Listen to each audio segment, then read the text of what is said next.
So it was the best of times. It was the worst of times. It was the age of wisdom. It was the age of foolishness. It was the epoch of belief. It was the epoch of incredulity. It was the season of darkness. It was the spring of hope. It was the winter of despair. We had everything before us, and we had nothing before us. Good evening, everyone. I'm Christine Haney, and I'm really happy to welcome you to the first Southern Oregon Climate Action Now General Meeting of 2021. So we have Mr. Dickens to thank for providing such an apt analogy for our presentation tonight. Climate Action 2021, Obstacles and Opportunities as Viewed Through the Lens of the 2020 Election. Alan Journet, co-facilitator of SOCAN, and Hogan Sherrow, executive director of Rural Oregon Climate Political Action Committee, will present. So I think we have another slide now about the sections. So the program is divided into 3 sections: local elections, state election, and federal election. So if you have questions, again, please enter them into the chat, and those relevant to tonight's presentation will be answered at the end of the presentation. We will now begin with Alan discussing the local election. Thanks so much indeed, Christine.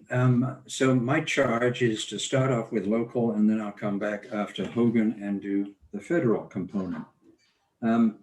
I should say that we are not going to be getting into a lot of detail, so we're not going to get into the weeds during the next 40 minutes, but just kind of give you a feeling for what's coming up. And I should say that we are recording the program, so if you don't want folks to see you, if they come to the recording, then you would probably be advised to close your camera. The Jackson County, I'm going to start talking about the county and the cities. Jackson County Commission currently remains occupied by 3 Republicans, 2 at least of whom are adamantly anti-science, whether that's climate science, medical science, or forest science, and I'm trying to be kind. If we go across to Josephine County, then we find pretty much the same kind of a system in operation there. They have, again, 3 commissioners. One of them is newly elected Herman Bertschiger, who was the leader of the Oregon Senate, the minority leader of the Senate in the last session, and he was one of the orchestrators of the Senate walkout, which thwarted meaningful greenhouse gas emissions reduction action in the 2020 session. He was also responsible for the same thing in 2019. So the Josephine County Commission and the Jackson County Commission are currently not structured in a way that's particularly receptive to action on climate. In terms of the city councils, things are unfortunately a bit different. We did find that there were several new members elected to councils across the area, particularly in Medford, Grants Pass, Ashland, and Talent, who are very sympathetic to the consideration of climate issues. And what's really interesting is several of these new city council members are graduates of our Master Climate Protector program. In fact, we now have 4 council members in the local area who are Master Climate Protector graduates, which augurs well for the possibility of action. Ashland has a climate and energy action plan, which could benefit from encouragement. Hence, we do have within SOCAN an Ashland Climate Action Project.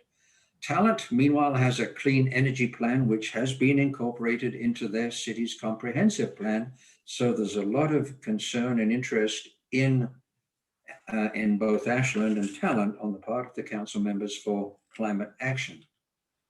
These need to be encouraged because obviously councils are not necessarily only interested in climate action. So we do need to encourage these council members to do the best they can to promote the actualization of these programs and plans.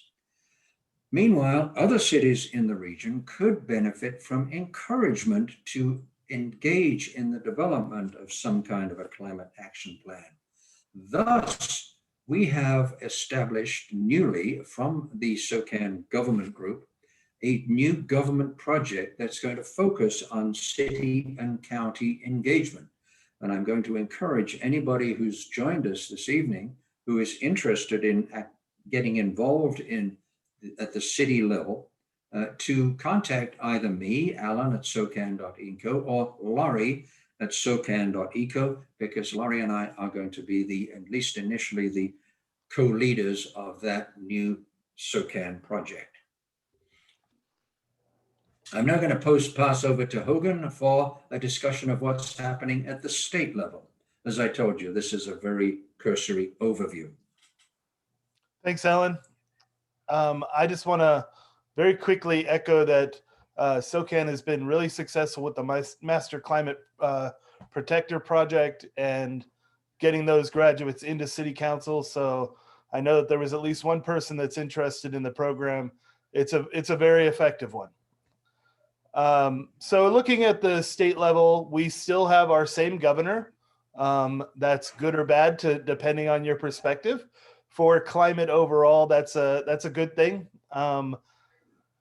Kate Brown assumed the office in 2015, was elected to a full term in 2018. Many of you might remember that was a hotly contested, millions of dollars spent against Newt Bueller.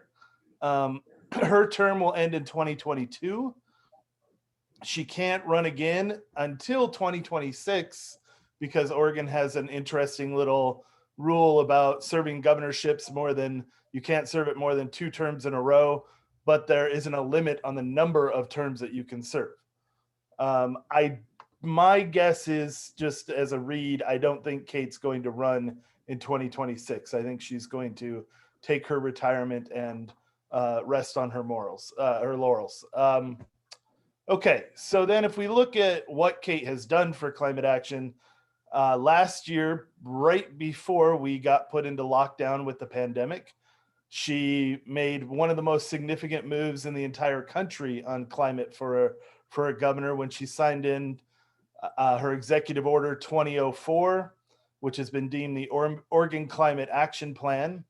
And that was in response to, as most of you are familiar with, the Republican walkouts in both 2019, killing HB 2020, the Clean Energy Jobs Bill, and then in 2020, killing the daughter of the HB 2020, SB 1530, the new Clean Energy Jobs Bill.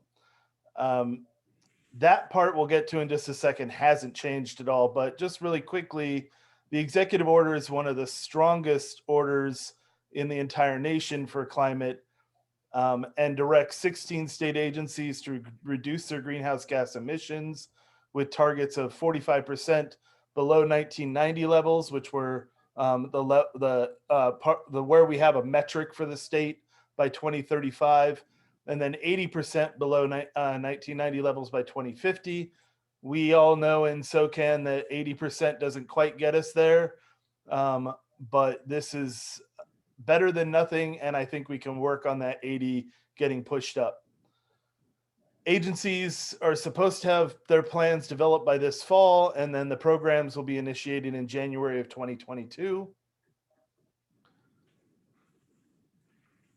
There's a statewide coalition, mostly made up of the same folks who were working on the Clean Energy Jobs Bill, who are working on the state agencies in pushing them to get the strongest policies put through that will help us meet those emissions goals.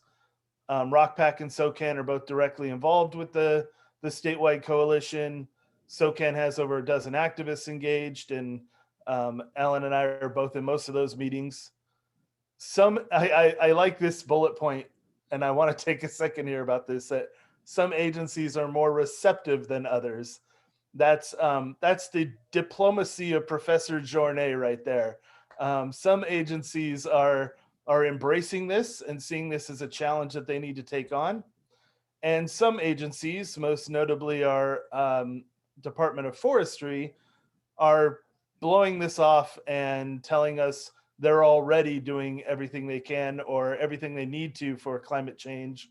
So just get out of their way and trust them. We're not going to let them off the hook, but we really need help with that. We need as many people, especially from rural areas, to voice their support on the importance of the EO on OCAP. And through most of our websites and calendars, you can find out when these public meetings are, when there's testimony for public input. But we absolutely need to make our voices really strongly heard, because a lot of these agencies will take the easiest road that they possibly can.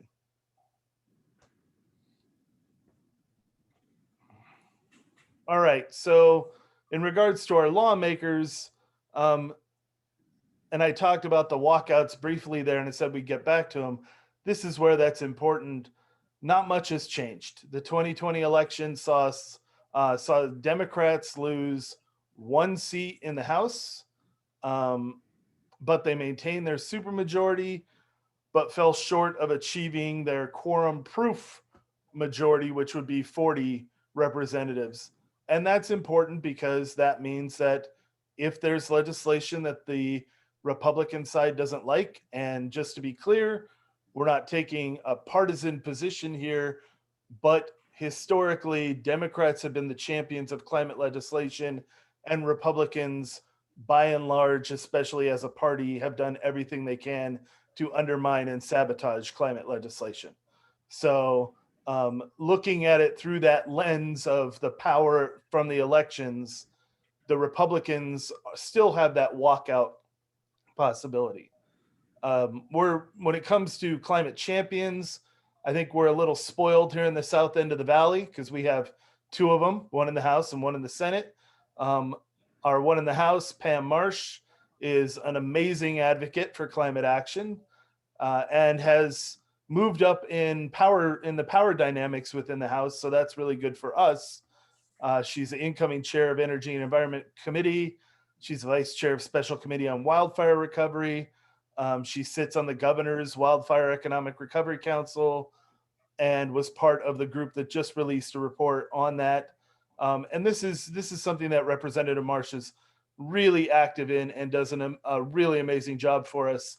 And thankfully for I think both SOCAN's activities and ROCPAC's activities, she's an ally and a partner in this, and not someone that we have to go in and kind of lobby really hard and arm twist that, no, this is something that needs to be important. She gets it. In fact, she gave us a statement for tonight that kind of reinforces that, and I'll just read it here. If we had any doubt, the Alameda fire was our in-your-face reminder that climate change is real, present, and targeting our most vulnerable residents. Our mission for the 2021 legislative session is to act on lessons learned by pursuing greenhouse gas reduction strategies and keeping our communities as safe as possible in the face of unrelenting climate-fueled natural disasters. And I just wish myself that was the perspective of every legislator headed over Zoom to Salem this session. Unfortunately, it's not the case for House District 6 Representative Kim Wallen, who is the Assistant Minority Whip. She's one of the orchestrators of the Republican House walkout in 2020 and consistently opposes climate legislation. And we have met with her multiple times, and there just is no chance of her understanding the issue, I think. Switching over to the Senate, in 2019, 2020, we had 18 Democrats, 12 Republicans. After the election, the power sits the same. Those shifted positions a little bit demographically. The coast became a little more Republican heavy, and then Central Oregon Bend area became a little more Democratic represented. So the demographics in the state have shifted a little, but we're still sitting numbers-wise at the same situation. A supermajority, but again, falling short of that quorum-proof majority. In the Senate, we are fortunate and through the hard work of a lot of folks, that we have Jeff Golden, who represents Southern Jackson County, covers both Pam Marsh and Kim Wallen's districts, and he's now the chair of the Natural Resources and Wildfire Committee. And he is, well, most of you know Jeff. He's been at multiple SOCAN meetings over the years. He's a really strong advocate of all of this and is working incredibly hard up there to really get some important legislation through, just like Pam Marsh is. So again, we're fortunate in this area that we have these allies who are partners in this and not people who have to be convinced of the importance of this issue. Jeff also gave us a quote for tonight, and I want you guys to pay attention to the end of this especially. The setbacks of the 2019 and 2020 legislative session leave one thing unchanged. Oregon has both an opportunity and responsibility to help lead the U.S. towards climate stability. This session will focus on moving Oregon to greenhouse gas, that's the GHG, free electricity generation by 2040. We can do that. We might be able to do better than that. Thanks for pushing us, and don't stop. And this just reiterates and reinforces what I was talking about with the OCAP, with the Oregon Climate Action Plan and the agencies. We just need to continue to push all the legislators to catch up in this regard. Alan, you want to talk about this one really quickly? Yeah, we're going to start talking now about some of the legislative actions that are coming up in 2021, but some of them are ongoing from 2020, and we'll see the same thing happening when we get to the federal level.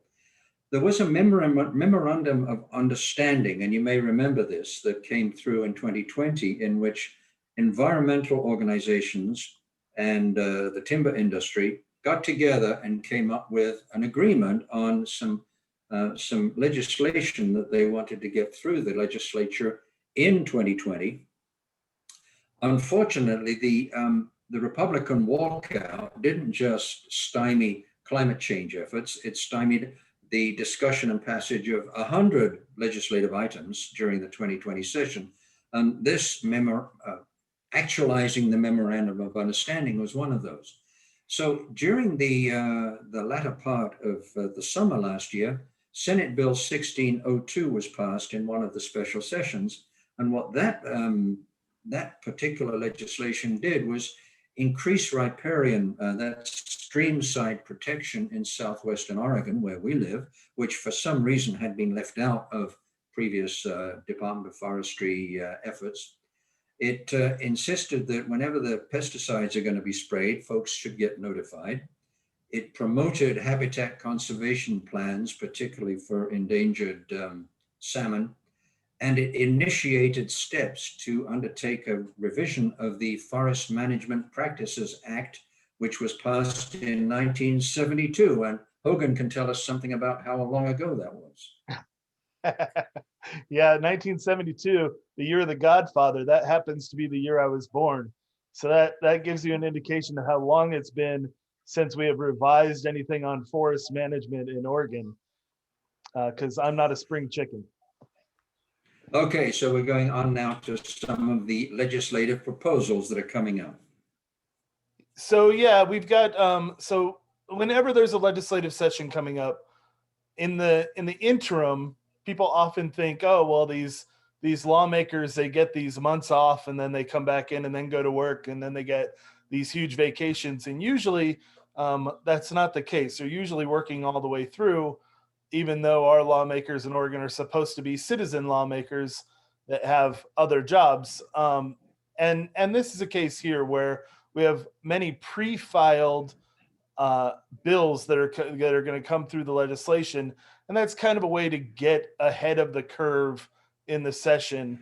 A couple of probably the two most important ones, I think, for climate, although there are multiple bills that are going to impact climate legislation in some way.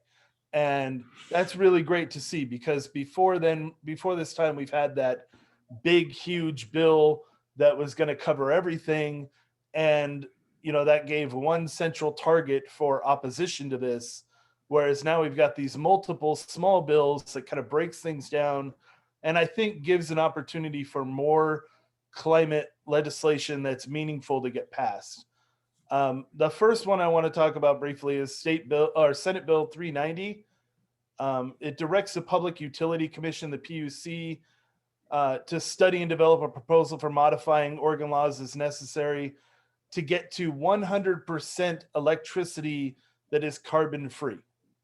And that is the critical part for our interests, changing all electricity that is sold to consumers and retail consumers is what's put in here. And I won't go into the conversations Alan and I have had about what is and what aren't retail consumers in electricity and how the grid could get parceled out. But the important thing to know here with this one and then House Bill 2995, which is a similar approach, just the House's approach to it, is that both of these are pushing for 100% clean electricity that is carbon free. In the case of House Bill 2995, they're talking about by 2035, that'll be the case. And I think Senate Bill 390, the bill itself in its summary, and in the language doesn't have a specific year that it's by, but as Senator Golden was indicating, they're thinking at the very latest 2040, and they want to push that up.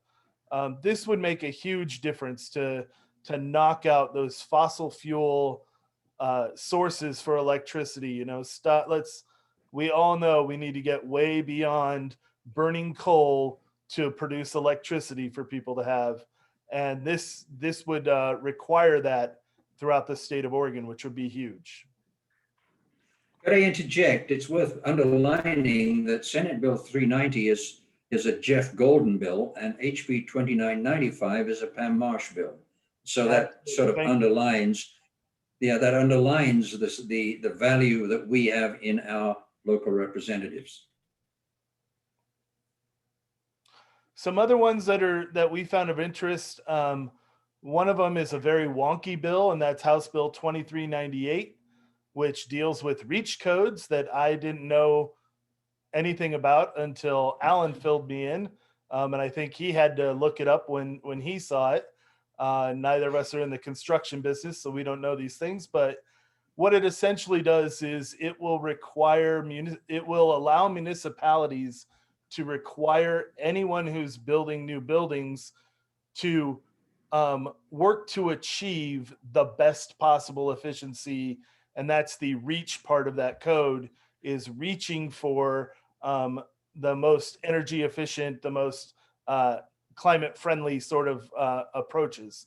And so that's a one that we often don't think of. It's not a sexy bill like 100% clean energy, but it's one that impacts every single thing that happens wherever humans are doing construction. So could be a really important bill. The other one, similarly, we don't often think of the Land Conservation and Development Commission as sort of a powerhouse commission within the state, but it really impacts how things are zoned and where development happens, how it happens, how land is used throughout the entire state. And so House Bill 2488 would require the Lands Conservation Development Commission to start thinking about climate justice and start using climate justice and looking at climate change adaptation and mitigation and environmental justice as markers and measures when they're developing land use plans. That one is again a potentially really powerful bill, and now we've got even more champions on the Land Use Planning Commission. So that would make a big impact. Some others that are of potential interest for climate change action: House Bill 2189 directs Public Utility Commission to conduct a study really looking at using hydrogen as a clean energy storage, which could be a really important element as we move to reducing our greenhouse gas emissions and getting us to net zero. House Bill 2520, again, Land Conservation Development Commission. This one, the critical part here is that they're going to have to incorporate the development of renewable energy facilities to match the state energy policies. So right now, they're not under requirement to match those things in the executive order. This would rectify that.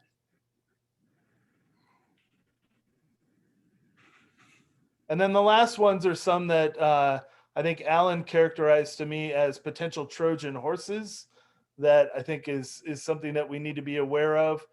So let me just say that those ones that I just covered are ones that SOCAN and ROCPAC are both considering being ones that we endorse, and some of those ROCPAC will almost certainly take on working towards, and SOCAN probably will have some stuff there as well. These are ones that come in under the guise of dealing with renewable energy, or may look like they're favorable, but they could potentially be these sort of Trojan horses. First one, House Bill 2692, deals with nuclear fueled power plants. And it's talking about these small modular reactors. There isn't a lot of clarification of what small means in this case. So it's one of those of, hey, this is clean energy, but they're not really being completely clear on what this bill would end up doing. My guess is just as my read from where it's who's sponsoring it and everything else, is that there's probably a proposal out there to build a small nuclear power plant along the northern coast. And so they're trying to set it up to make that possible. Senate bill, this one is interesting because there are two Senate bills that are literally identical, Senate Bill 540 and 660. And so these deal with dams. They're dealing with hydroelectric facilities, trying to make sure that those can be considered part of a renewable portfolio for an entity. Again, looking at where their sponsorship comes from, Klamath and other areas where right now there are some real battles about whether dams should be on the rivers. And this is one of those ways to give cover for that. So a potential Trojan horse there. Those are kind of the beware ones when you see those issues for legislative proposals. And if we find out more about those, we'll send out sort of, contact your representative about these, about whether or not we need to make sure those don't pass. Are you doing this one? The last one, I think Alan's going to jump back in here because he has dealt with this a little more than I have, dealing with the timber severance tax. Yeah, one of the interesting things that's been happening in Oregon, and I'm going to jump to the next slide, which really depicts the problem. What we're looking at here is a number of things. The green line, you can see on the horizontal axis, we're looking at the period 1990-91 to 2011, 2012, and beyond 2017. The green line represents the timber harvest in billions of board feet from Oregon. And one of the things you can see from that line is there was a bit of a drop during the period 2000, 2007. But overall, timber harvest in Oregon has been consistent. On the other hand, the amount of funds that have been generated for the counties, you can see peaked back here and really dropped. And that huge drop is largely a function of the fact that Oregon had what's called a severance tax, and then the timber industry managed to persuade the legislature to largely eliminate it. A severance tax is a tax which is imposed on timber according to the value of the timber that's harvested.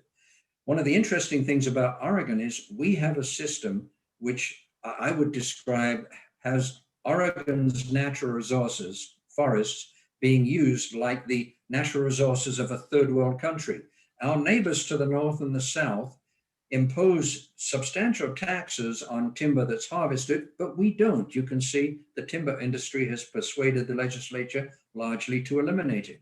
The result of that is that the counties, and you've heard this whining from county commissioners a long time, and they always blame the tree huggers and the northern spotted owl. But the problem is really the orange in this, which is the severance tax, has dropped to almost zero. Meanwhile, there is a harvest tax, which does generate funds, but those funds pretty much go to the timber industry. And there are property taxes. You'll notice that the harvest tax and the property tax really haven't changed much. But the reason the counties are hurting for funds is because the timber industry persuaded the legislature largely to eliminate the severance tax. And there's a tax fairness group in Oregon, which I have been sort of flirting with, which is very interested in getting a severance tax reimposed.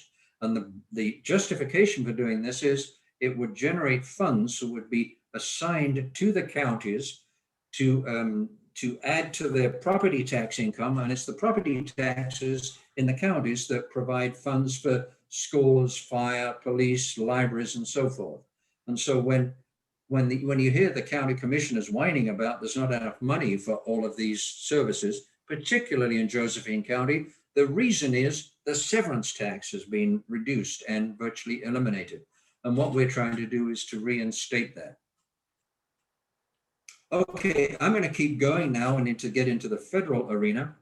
One of the things that you know, I'm sure, the election of a president and a vice president who acknowledge science in all arenas, especially climate science, promises a new era of optimism for climate action. And we'll talk about that very quickly. Although 81 million people voted Biden-Harris, still 74 million voted Trump-Pence, which of course is a problem. The point is Trump-Pence were not the problem, they were a symptom of the problem. Climate was one of the top issues in the Biden-Harris campaign, and it was also one of the top issues in the Democratic Party campaign.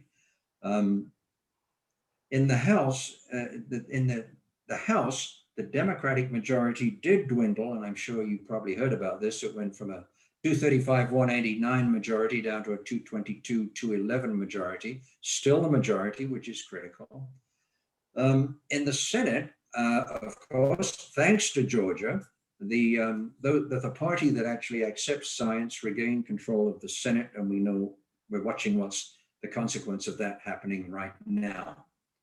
A critical component of the Democratic campaign was a document called Solving the Climate Crisis, the Congressional Action Plan for a Clean Energy Economy and a Healthy, Resilient, and Just America. This is a plan that the SOCAN Board of Directors endorsed at its last meeting. It's interesting because when we think of legislation at the state and federal level, we often think of either a cap and trade program, which is what the House Bill 2020, Senate Bill 1530 were, or we think of the kind of thing that the Citizens Climate Lobby proposed, which is a greenhouse gas tax and dividend approach, where there's a tax imposed on the fossil fuel and the funds are returned to the taxpayers. And then there are some which are a hybrid, and I'll talk about this in a moment. There's one which is a hybrid, which was rather than a cap and trade bill, a cap and dividend bill. This solving the climate crisis is a piecemeal approach. Rather than being a comprehensive approach which taxes or caps emissions, it takes each sector and adopts approaches to resolve the emissions problem in each sector. In addition, one of the things that you may have heard, Joe Biden nominated a geneticist from MIT, Eric Lander, to be director of the Office of Science and Technology Policy. That was a position that has not been occupied for 18 months. This position has now been elevated to a cabinet level position. In addition, former EPA administrator under Obama, Gina McCarthy, has become the domestic climate lead for the nation. And former Secretary of State John Kerry has been designated the International Climate Envoy, which has now been elevated to a cabinet level position. So that means climate is going to have a seat at the table in the discussions of everything that happens in the cabinet. This is something that Kathy and I just heard yesterday. We were watching Rachel Maddow interview Chuck Schumer, and he said that he was going to ask Biden to declare a national climate emergency, which is really an exciting step. You might remember that our former president actually declared a national security emergency so he could divert funds to build the asinine wall. Jeff Merkley has a petition circulating, and if you're interested, that's the link to the petition, but you won't be able to copy that down right now. If you send me an email, alan@socan.eco, I'm happy to link you to that Jeff Merkley petition. I will be sending this out to the SOCAN Rapid Response Team. There are things that are outstanding from 2020, but they would have to be reintroduced. One of them is the Energy Innovation and Carbon Dividend Act, which was House Resolution 763 in the last session. This was the bill that the Citizens Climate Lobby was supporting. It was a greenhouse gas emissions fee and dividend proposal. Whether that's going to get reintroduced or not, I simply do not know. There was another, this was the hybrid cap and dividend proposal, which is the Healthy Climate and Family Security Act. That was out last year, never got a hearing, of course, because of Mitch McConnell. The Green New Deal, which was actualized for the last session as House Resolution 109, contains another array of proposals. SOCAN endorsed that. Whether that's going to be introduced or not, I really don't know. I suspect it'll be back since Bernie is very big on the Green New Deal. And then there's an interesting package of 10 bills that are floating under the general heading, the Climate Convergence Policy. And if you're interested in this package of bills, I'd be more than happy to share with you the information I'm about to share with you very quickly. Here we have the Climate Convergence Package, and you can see what that is a whole series of proposals that address an array of different aspects of the problem. And again, if you're interested in more information about this, please shoot me an email and I'll be glad to link you to this. We're now ready for Q&A. So I'm going to call on Ellie to pose any questions that are out there and seem exciting. Yes, thank you, Alan. And if you could maybe unshare your screen, that might be helpful for questions. And I also just want to take a quick second. I would be remiss as the Master Climate Protector Coordinator if I didn't say a quick little plug. If any of this made you feel really excited about getting involved in climate action, but you're not really sure how and want to maybe know a little bit more about the science, we still have space in our Master Climate Protector program, which has been referenced a couple times in tonight's talk. So if you check the chat, I'm posting a link to the website and also my email address if any of you have any questions. And speaking of questions, so first question was, will these slides be available later? There's a lot of really great information. It looks like links on them as well.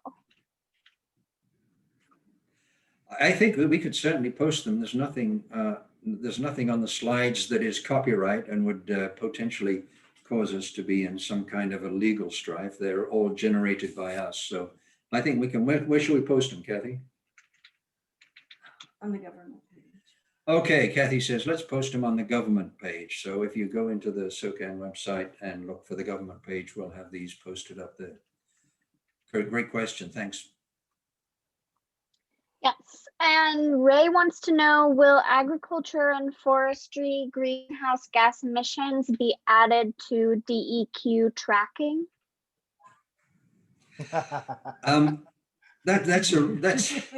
That's a very perceptive question, and it opens Pandora's box, and we Way to go, probably don't Ray. have time to. we don't have time to really resolve Pandora and get everything back into her box. One of the big problems that we have, and I'll try not to go on too long, and I'll let Hogan jump in if he wishes.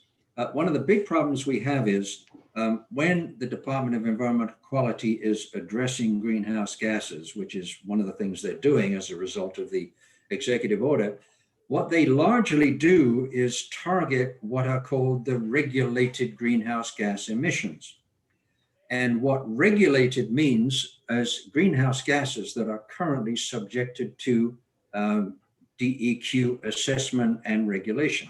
Unfortunately, the emissions from agriculture and forestry are not amongst the regulated emissions. This is a real problem because there are abundant studies which suggest, although in the arena of regulated emissions, transportation is the big winner in the statewide contest for being the biggest problem, actually timber harvest results in greater emissions than transportation.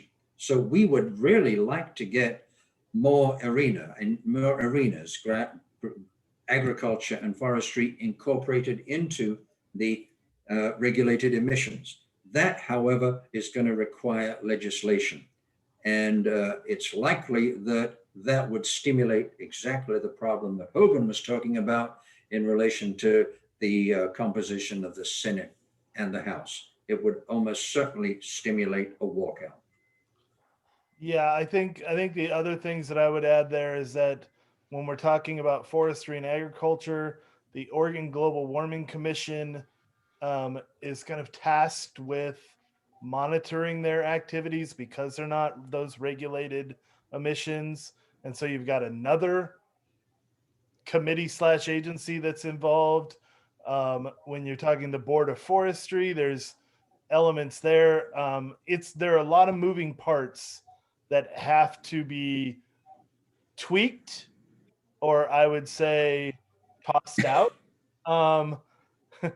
before that legislation even would have a chance to go through, I think. So, Ray, it's a great idea, but you had to ask the tough one right out of the gate, didn't you? We do have one possibility, I might throw this in, and that is within the DEQ's developing climate protection plan, if we can persuade them, if you have read your local Medford Mail Tribune on Sunday, you will have seen something from Ray and me on this. If we can persuade there to be alternative compliance instruments in the DEQ plan, then it's possible for those alternative compliance instruments to target reductions in emissions from forestry and agriculture. So it's possible potentially to get at that problem more with an incentive approach than a regulatory approach. Right, they could account for carbon sequestration in the soil. So that would be a, well, you know, yeah, that's one. Yeah, that's one angle, but the other one is reducing the emissions. And then So I'm going it's to suggest possibly- that we move on because we have a lot more questions. Okay, and not a lot more Thanks, time. Hogan. Well, speaking of incentives, Ron wants to know if the Senate Bill 390 and House Bill 2995 have any specific financial motivations to achieve these goals. Are you asking, do they have incentives built into the bills? Ron, you can unmute yourself if you'd like to clarify your question. I was trying to do that with the usual space bar, but it didn't work. But yes, I was wondering if there was anything in the legislation itself, or hopefully does it direct the implementing organizations to have financial incentives? Because if they don't, it's just not likely to happen. Well, I think my reading on it is it's going to be law that requires it to happen. So there will be some sort of financial disincentive. There'll be some sort of fine that comes down or some regulation that comes down if they're not supplying 100% clean energy. Is that your reading, Alan? Yes, and I will confess that Hogan and I didn't have time in preparation for this to get deeply down into the weeds of each of these bills. And so we unfortunately are operating on something of a review of summaries that we have seen. So the actual details, we haven't had a chance to explore yet. Well, I But my read guess is, as Hogan says. I read through both of the bills today, and there isn't anything specifically that would give financial perks to those entities, but I think it's more a top down. This is going to be Oregon law, and if you want to operate in Oregon, you have to adhere to the law.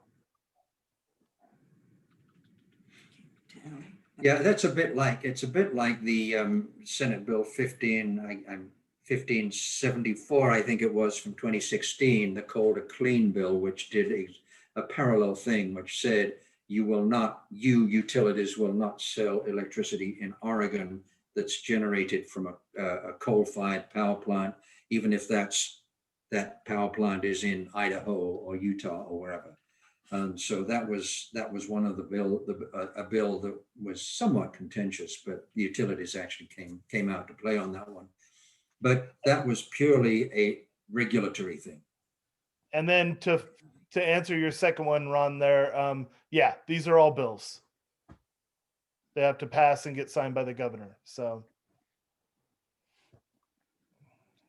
Great.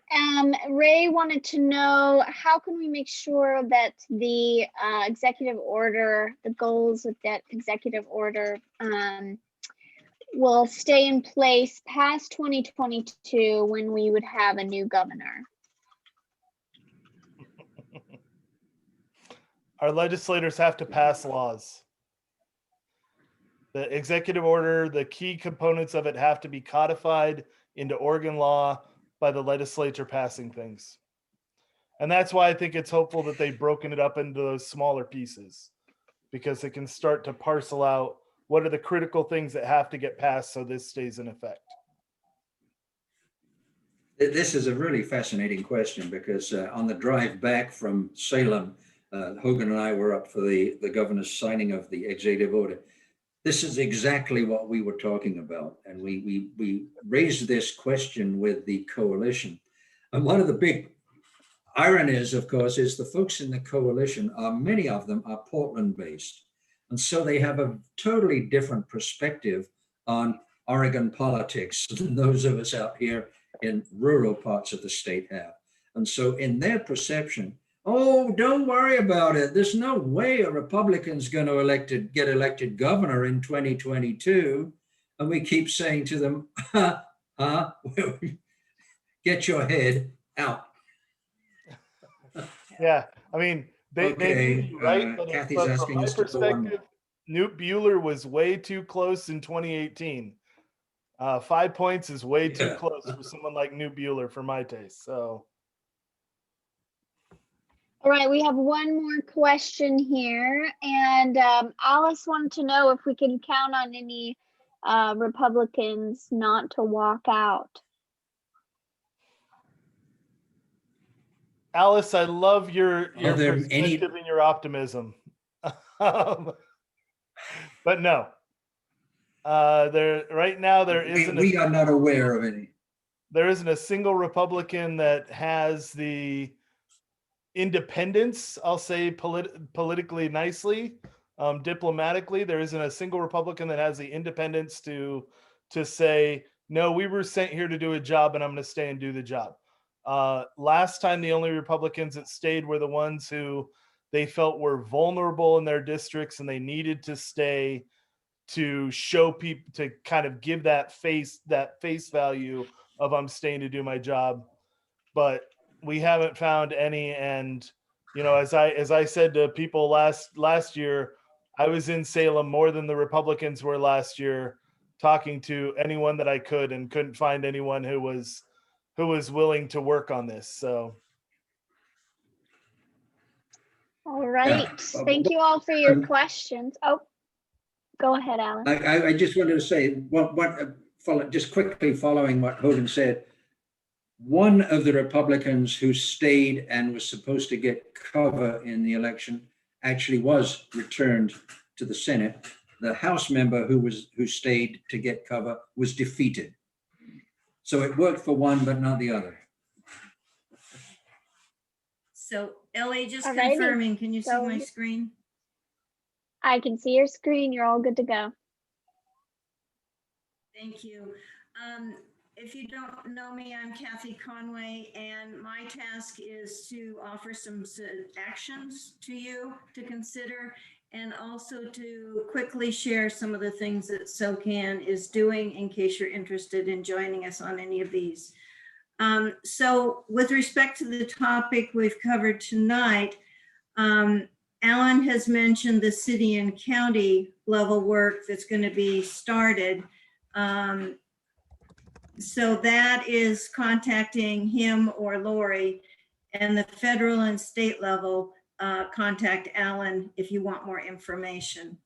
If you'd like to join ROCPAC's efforts at the state level, contact Hogan.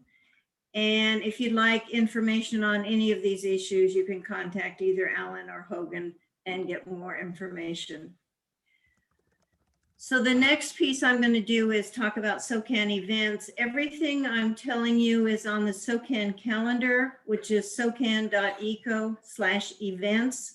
And so if you miss a detail and you're interested, you can go there and find the information. We have a project called Ashland Climate Action Project, or ACAP.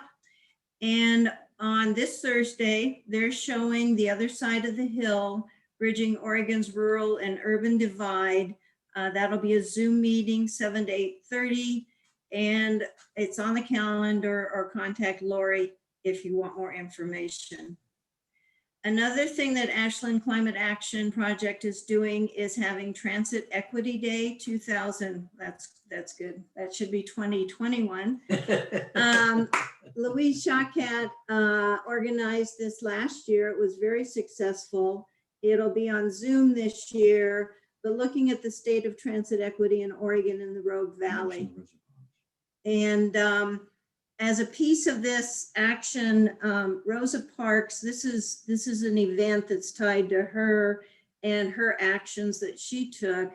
And RVTD has agreed to make images of Rosa, life-size images, and they're going to be traveling on the buses during this week of the Equity Day, Equity Celebration. So if you see a bus go by, stop at the bus stop and wave at Rosa as she goes by, because she's in the front seat this year. This is the government group, the federal and state project. The first item of business is going to be discuss the different proposals that you got an overview of. So if you want more information and you want to join this meeting on February 8th, contact Alan for the link for that access. The government, the city and county project, as we've said, is just starting. They're going to have their first meeting in mid to late February. If you're interested in being a part of that, please contact either Lori or Alan. The Master Climate Protector that you've heard about a few times has its first class on February 8th. Now, registration is required for this, and it's limited to 20 participants. This is on Zoom. It meets weekly for 10 weeks, and it meets from 6 to 9 p.m. So it's a time commitment, but to learn more about the basis, the science behind what's happening, and then actions you can take. And these are our sponsors who we greatly appreciate. The Forest and Fire Project will meet Wednesday, February 17th, 2:30 to 4. And Gary Clarida is the contact for that one. We have a group called Coastal SOCAN, and they have monthly meetings. And since we're on Zoom, it's easy for us to join them. Their next meeting is February 17th, and the topic is going to be permaculture, looking at suggestions for people in their own gardens. Pardon? Coastal SOCAN is centered in Brookings Harbor. And Bill Gorham, who is one of the leads, is also on the SOCAN Board of Directors. Our next monthly meeting is going to be Climate Conscious Fire Recovery, the role of Oregon's Energy Trust and local cities. So if you want to join us, it's always on the last Tuesday of the month, and these will be on Zoom. Sustaining Climate Activists is a group that meets monthly. The next meeting is February 27th. And this is a group that helps people who are working on climate change deal with their fatigue, distress, outrage, grief, all those things that are part of our lives. And this is facilitated by Liz Olson and Ken Devaney. And this is open to anybody who's interested. Contact Liz for access. We have some other projects that don't have meetings or events coming up.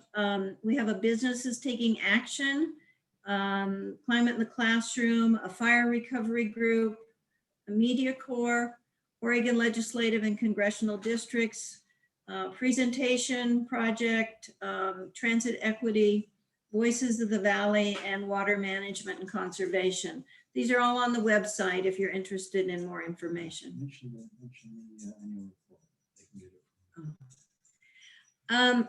I did just complete the annual report. So the report of SOCAN activities for 2020, it is linked on the website. It's in the section called About Us, or if you're interested in seeing that, I'll include that in the monthly broadcast when it comes out the first part of February. Other groups, ROCPAC, and Hogan is the lead of that group. So if you're interested, the website is there. And I would like to end by thanking Christine for doing our beginning and our welcome. Alan and Hogan for the time they put into planning to share a very complex system of bills, legislation. Ellie, who's been here to help us with the questions and other behind the scenes things. And I'd like to finish by thanking all of you for joining us this evening. It really makes a difference when we have a knowledgeable community that is ready to take action. We invite you to join us for any of these activities. As soon as we finish, I will send you an email. It has a link to a survey. It helps us as we struggle with this Zoom way of communicating. If you would give us some feedback. Our website is socan.eco. If you have questions and you didn't catch the other email addresses, info@socan.eco will get the questions to the appropriate people. And of course, we always appreciate your financial support if that's something you are able to do. So thank you so much for being with us this evening. I know that was a lot of heavy information. Don't hesitate to reach out and get clarification. And as Jeff Golden said, we need to be there pushing, and we're some of the leaders in doing that pushing. So if you can contribute in any way to pushing the legislature, they're better able to take action if they know that they have their citizens behind them. So with that, I think we'll close, and thank you to everybody for being here this evening. Thank you. Thank you. Thanks, guys. Thank you. Thank you. So, Thanks, everybody. Thank you. Hey, Alan, could you and Hogan stay on just a second? Sure, Um, I can. When I was talking about any of those bills having financial incentives. Thanks, Ellie. One of the things I had in mind is, I'm pushing for a solar project here on Rogue Valley Manor. And obviously one of the things that's a factor is what kind of financial support or incentive can be gotten out of, in particular, Oregon. I know there's an Oregon Energy Trust, although I'm not quite sure how that works.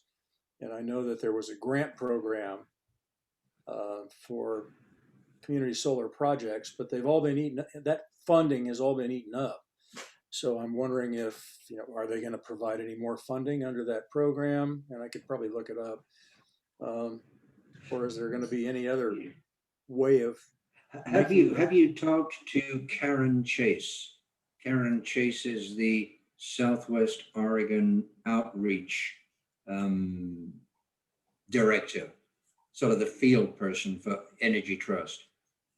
And she's based in Cave Junction. So that's Karen Chase is the. Yeah, I'll send you an email contact for her. Okay. And Ron, another thing that I saw just recently on Facebook was that True South Solar had a sponsored post saying there was money back in for rebates. So I don't know if something has happened in the new year, but you could, I think you've talked to them before, but you could contact them again to see if there are new funds that are now available. Well, I tried to start up a conversation with Eric Hansen, and he ignored it at that time. Since then, I've gotten a lot more activity going on, and I've been working with Ray Sanchez Pescador and Dan Orzik, and they just helped me give a presentation here on the 15th, which I'm wrapping up the charts for. I'm going to send them out as minutes.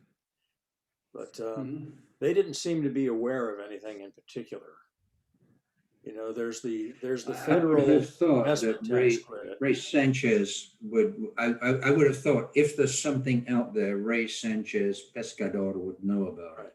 And Well, Dan Orzik as well. there is the federal investment tax credit, which was supposed to drop. It has been 26%, last year. It was supposed to drop to 22% this year, and then next year it would be zero. Well, apparently the HEROES Act extended that, so it's now going to be 26% out through 2022, and then drop off from there. And of course, that's before Biden and friends have had any chance to make anything go there. So there's a tax credit, which I guess you could consider a rebate. Maybe that's what he's talking about.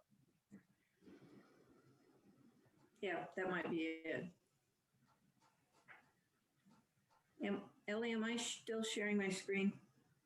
No, you're fine, Kathy. You're not. Thank you.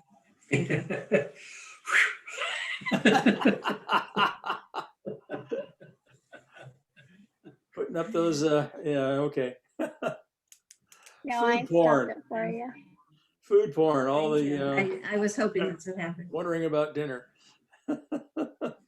Ron, the only other person I could think of locally that may be worthwhile to talk to, just because he's got he tends to think outside the box a little bit, is Sean Franks, who used to be with True South. And Sean just he's plugged into a lot of folks, and again he kind of is like, loves to do the kind of problem solving side of things. I think that he might be a worthwhile person to talk to. Sean Franks. Yeah. SH. Yeah, he was with True South. He's not with True South. I think he's not been there with them for a couple of years, but I'm not sure. Do we have a current email for Sean? I don't know. We can look it up. We can find it. Yeah, well, I'll try and get you, I can send you Karen Chase's email address, and we'll try and find Sean Franks. Sean is really a good person to, he really is well plugged in. Have you talked to Pam Marsh at all? No, actually not directly. I think I'm finally starting to get some Well, traction. The last meeting I was at, I had a couple of the Rogue Valley Manor board members and the director of facilities that sat through the whole meeting. So they heard a lot about community solar, both as as sort of user owned, and also the co-op version, which is what Dan Orzik is promoting. Yeah. But Yeah. I think we may have to go beyond that. I think it'd be worthwhile to contact both Pam and Jeff. I would have, yeah. This is Yeah, what- I I'm thinking about in a completely different arena. You know, Pam worked really closely with Sonny Spicer from what is it, Kid Time, and really helped Sonny with finding state funding for the work that they were doing to move into the Carnegie building there. And I'm just thinking that, you know, Pam and Jeff are very good about that kind of responsive stuff for local projects that they really want to see happen. So Okay. Good plan. Can't hurt. tell you what, tell you what, Ron, if you could send me a sort of paragraph that describes what you're trying to do, what I can do is send a note to Pam and Jeff introducing you to them, and then you can follow up. Okay, that would help. And Ron, can I bother you if you'd send me that same paragraph? Because I think that maybe we can figure out ways that ROCPAC may be able to help too. Okay.